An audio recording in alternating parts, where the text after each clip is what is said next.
آقا کی محبت نصیب ہو جائے صحیح معنی. یہ جو بھی ہے نا، یہ دنیا کی محبت بھی اللہ نے چاہ تو چلی جائے گی، یہ گھر بار کام کاج، یہ جتنی فکریں لگی ہوئی ہے نا، ایک غم نصیب ہو جائے، غم مصطفیٰ. ایک غم صحیح طور پہ نصیب ہو جائے، غم مصطفیٰ. جس سے مل گیا غم مصطفیٰ اسے زندگی کا مزہ ملا. جس سے مل گیا غم مصطفیٰ اسے زندگی کا مزہ ملا. دو جہان اس کے سنور گئے، اسے آخرت میں خوشی ملی. یہ اصل غم ہے. غم آخرت بھی اسی میں مل جائے گا، غم سب کچھ اس میں مل جائے گا. جو غم اللہ اس کے رسول کو پسند ہے یہ غم ہے. وہ ہے اللہ اور اس کے رسول کی یاد میں رونا، تڑپنا، بلکنا کہ بس یہ سرکار کے دیدار کے لیے آنکھیں ترستی رہے. اب سوچئے نا، ہم پیسے نہیں دیکھتے تو آنکھیں تڑپتی ہیں، مگر کچھ ایسے بھی تو خوش نصیب لوگ گزرے نا جو سرکار کو دیکھنے کے لیے جیا کرتے تھے صلی اللہ علیہ وسلم. ہمیں اللہ پاک ایسی توفیق عطا کرے کہ ہم بھی سوئے تو اللہ کی بارگاہ میں دعا کر کے سوئے، یا رب تیرے محبوب کا جلوہ نظر آئے. ارے یہ غم آخرت، یہ نا یہ غم، یہ ہمیں اب کیا صبح اٹھنے کا غم، کام کاج کا غم، روزگار کا غم، سارے غم، یہ سب غم نہ ختم ہو جائے تو مجھے کہیے گا. یہ غم اللہ کرے کہ نصیب ہو جائے. اور یہ غم ایسا ہے کہ اس پر بندہ ایسی دعا کرے، یا اللہ میری بے قراریوں کو نہ کبھی قرار آئے. اور بندہ دعا کیا کرتے کرتے سوئے گا، یا رب تیرے محبوب کا جلوہ نظر آئے، اس نور مجسم کا سراپا نظر آئے. ایک کاش کبھی ایسا بھی ہو خواب میں میرے، ہوں جس کی غلامی میں وہ آقا نظر آئے. ان آنکھوں کا ورنہ کوئی مصرف ہی نہیں ہے، سرکار تمہارا رخ زیبا نظر آئے. ایسا کرم ہو جائے، ایسا کرم ہو جائے، ہماری ایسی طبیعت ہو جائے، ہماری ایسی سوچ ہو جائے، ہماری ایسی تربیت بھی ہو جائے. یعنی طبیعت بنے گی تربیت سے. یہاں تو مطلب مصیبت یہ کہ یہ تربیت نہیں ہے ہمارے گھروں کے اندر. کتنے ماں باپ ہیں جنہوں نے اپنے بچوں کی تربیت کی کہ بیٹا ہمیں رسول میں رویا کر. بتائے نا ہمارے گھر میں کتنی تربیت ہے ہماری اولاد کی، بیٹا ہمیں رسول میں رویا کر، مدینے کی یاد میں رویا کر، ہجر رسول میں رویا کر، فراق رسول میں رویا کر، عشق رسول میں تڑپا کر. یہ ورڈنگ جو میں نے بھی 4-5 ورڈنگ کہی نا، میری آج تمام عاشقان رسول سے میں سوال کرتا ہوں، یہ ورڈنگ ہماری اس میں ہے کہاں ہماری زندگی میں؟ نہ اپنی ذات کے لیے ہے، نہ اپنی اولاد کے لیے. نہ کبھی ایسا ہوا کہ میں کوئی اس بات پر رویا ہوں کہ یا اللہ بہت دن ہو گئے تیری یاد میں رویا نہیں ہوں، یا اللہ بہت دن ہو گئے مدینے کی یاد میں رویا نہیں ہوں. کیا اب یہ آنکھیں صرف پیسوں کے لیے بہیں گی، مال کے لیے بہیں گی، اللہ اور اس کے رسول کی محبت میں نہیں بہیں گی؟ میرے امیر سنت نے کیا پیاری بات کی ہے، غم روزگار میں تو میرے اشک بہ رہے ہیں، غم روزگار میں تو میرے اشک بہ رہے ہیں، تیرا غم اگر رلاتا تو کچھ اور بات ہوتی. جب مدینے سے واپس آئے نا، جب مدینے سے واپسی ہوئی تو اس طرح کا ایک کلام امیر سنت پڑھ رہے تھے. یہ کلام وہ ہے نا کہ میں جو یوں مدینے جاتا تو کچھ اور بات ہوتی، میں جو یوں مدینے جاتا تو کچھ اور بات ہوتی، کبھی لوٹ کر نہ آتا، تو کچھ اور بات ہوتی. میں مدینے تو گیا تھا، یہ بڑا شرف تھا، لیکن میں مدینے تو گیا تھا، یہ بڑا شرف تھا، لیکن وہی دم جو ٹوٹ جاتا، وہی دم جو ٹوٹ جاتا تو کچھ اور بات ہوتی، غم روزگار میں تو میرے اشک بہہ رہے ہیں، غم روزگار میں تو میرے اشک بہہ رہے ہیں، تیرا غم اگر رلاتا تو کچھ اور بات ہوتی۔ روزگار کے غم سے نجات پانے کی دعا ہمیں روز کرنی چاہیے۔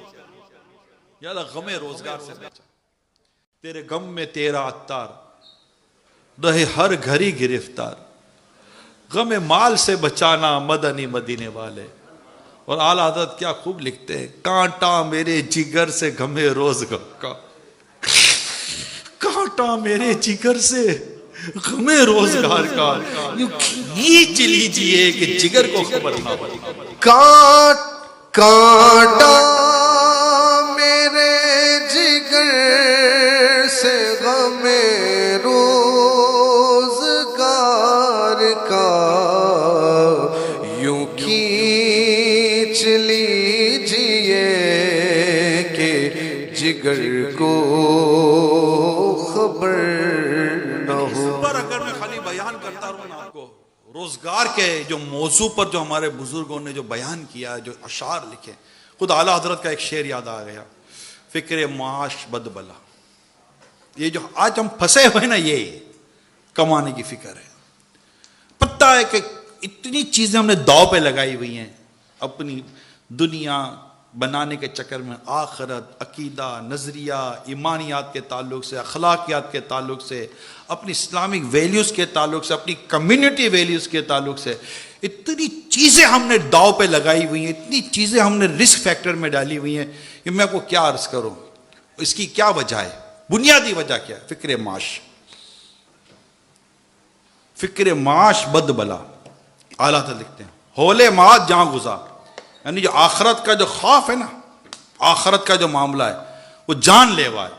فکر معاش بد بلا، ہولے مات جاں گزار، لاکھوں بلا میں پھنسنے کو روح بدن میں آئی کیوں؟ کہ اچھا اب میرے استاد صاحب مفتی امین صاحب رحمۃ اللہ تعالی علیہ، ایک دفعہ ہم پڑھ رہے تھے، پڑھتے پڑھتے آپ نے یہ شعر سنایا تھا، یاد آ گئے مجھے ہمارے استاد صاحب۔ تو اچھا اس شعر کے ساتھ انہوں نے بڑی پیاری بات کی۔ آپ فرماتے ہیں کہ جو فکر معاش بد بلا ہے نا، یہ اس سے پوچھو جس کو رزق حلال کمانا ہے۔ یہ بڑی پیاری بات کی تھی۔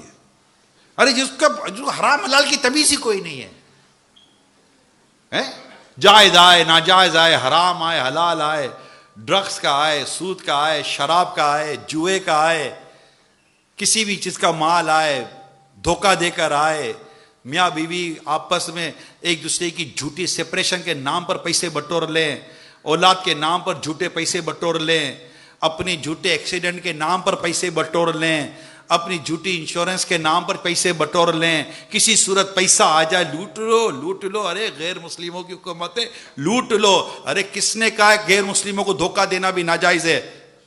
اب وہ کس نے کہہ دیا ان کو دھوکہ دینا جائز ہے؟ مگر پیسہ آنا چاہیے، یور 500 یورو یوں ادھر سے آ جائے گا، 1000 یورو ادھر سے آ جائے گا، 300 یورو یوں آ جائے گا، 2-4 جگہ سے یہاں سے پیسے آ جائیں گے، یار یہ سارے آپشن تو کھلے ہوئے نا۔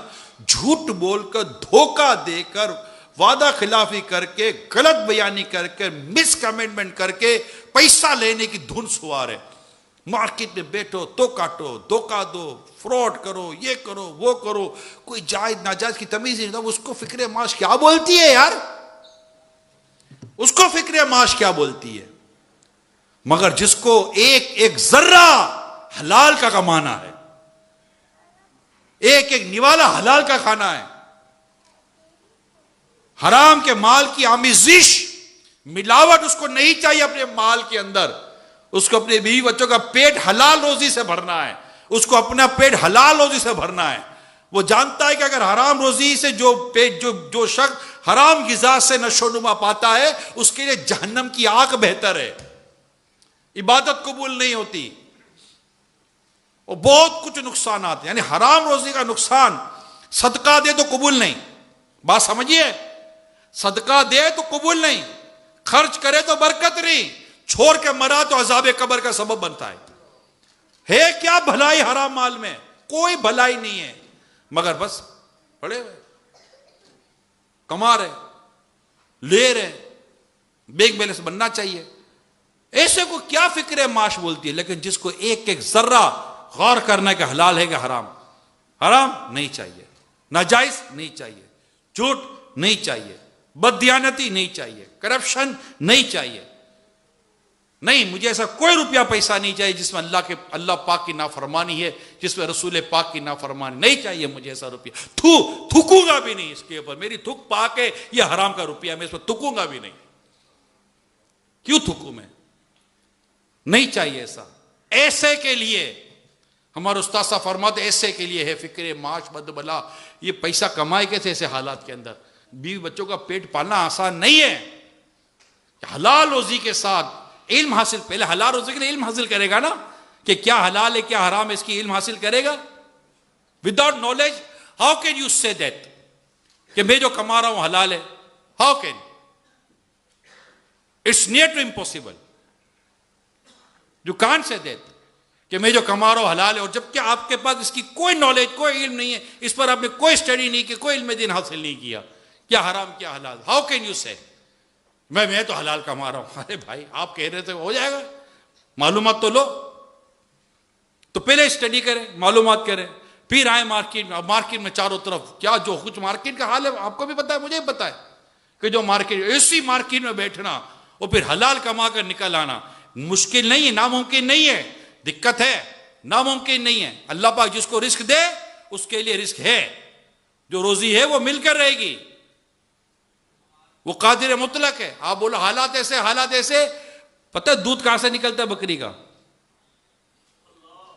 بکری کا دودھ اللہ پاک گوبر اور خون کے درمیان سے دودھ عطا کرتا ہے. یہ وہ رب ہے میرا. تم کہتے ہو کہ رزق کہاں سے ملے گا؟ اللہ پر بھروسہ کرو، وہی رزق دینے والا ہے. تو فکر معاش بدبل. اب سوچئے گا، اتنی الجھنے، اتنی دقتیں، اتنی معلومات، اتنی اسٹڈی، ایک ایک چیز کو گن گن کر لینا کہ حرام نہ آ جائے. فکر معاش بدبلا. ہولے ماں جاں گزا. اب ایمان پر مارتے ہیں، خدا نہ کرتے ایمان ضائع ہو جاتا ہے. قبر کا معاملہ، عذاب کا معاملہ، حشر کا معاملہ، حساب کا معاملہ، قیامت کا ایک دن دنیاوی 50,000 سال کے دنوں کے برابر ہے. 25,000 سال گزر جائیں گے، حساب نہیں ہوا ہوگا. قیامت کا معاملہ قریب آدھا لکھا ہوا ہے، قریب آدھا گزر گیا مگر حساب نہیں ہوا ہوگا. لوگ اپنے اعمال کے مطابق اپنے پسینے میں ڈبکیاں لگا رہے ہوں گے. یہ حال ہوگا قیامت کا. خوش نصیب ہوگا وہ شخص جسے اللہ پاک اپنے عرش کے سائے میں جگہ دے گا، ورنہ قیامت کی دھوپ بڑی سخت ہے. سورج سوا میل پر آگ برسار ہوگا، تانبے کی زمین ہوگی، ہولے ماں جاں گزا، پکڑ دھکڑ ہو رہی ہوگی. حساب کا معاملہ ہوگا، مجرم پکڑے جا رہے ہوں گے، مجرم دھڑے جا رہے ہوں گے. اللہ پاک سورہ یاسین میں فرماتا ہے وَامْتَازُوا الْيَوْمَ أَيُّهَا الْمُجْرِمُونَ. الگ ہو جاؤ اے مجرموں. روایت میں آتا ہے کہ 1000 میں سے 999 مجرم الگ ہو جائیں گے. کیا جانا یار، میں بولوں یار، کیا جانا ہے؟ میں اپنے باب میں کہاں کھڑا ہوں گا؟ 1000 میں سے 999 کھڑا کہاں ہوں؟ اپنے آپ کو دیکھو تو نیکوکاروں میں تو نہیں پاتا. اللہ اپنی رحمت سے اپنے عرش کے سائے میں جگہ دے دے. تو ہولے مات جا گزا. یہ کیا لذت ہے ہم نے دنیا میں اٹھائی ہوئی، کیا خوشی ہو دل کو چندے زیست سے. یعنی دل کو زندگی سے کیا خوشی ہوگی. سن لگا کر کان آخر موت ہے، 12 علمی تجھے سمجھا چکے، مان یا مت مان آخر موت ہے.